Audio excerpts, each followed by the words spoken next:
Peasant Bread, a story of simplicity and warmth. Small kitchen was dimly lit, with light streaming through the cracked blinds. The countertops, though worn, were wiped clean and ready. It was a modest space, but it was enough a sanctuary where humble ingredients transformed into sustenance and comfort. Isabella rolled up her sleeves. Flour, water, yeast, salt, the essentials stood waiting on the counter. A thin recipe card, stained with oil and memories, guided her hands. It was the same card her grandmother had used, her writing faded but her wisdom enduring. Her fingers sifted through the soft flour, sprinkling it into the large bowl. She added a pinch of salt, a teaspoon of yeast, and warm water, not too hot, not too cold. Stirring the mixture, she thought of how bread, like life, relied on balance.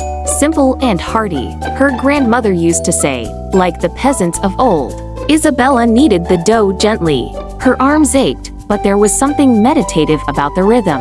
She wasn't just making bread, she was making memories.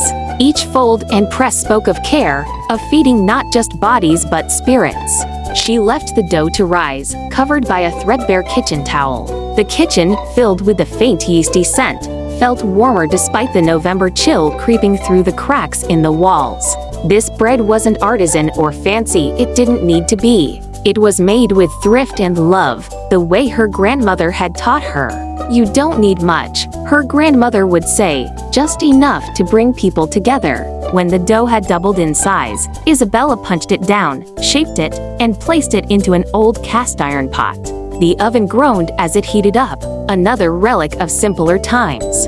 She slid the pot in, the door creaking as it shut. The house began to fill with the aroma of baking bread, a smell that could make even the coldest room feel like home. Isabella wiped her hands and sat at the small wooden table, sipping a glass of tap water. Outside, the world seemed chaotic, but inside, all was quiet. When the bread was finally ready, its crust golden and crackling, she pulled it out carefully.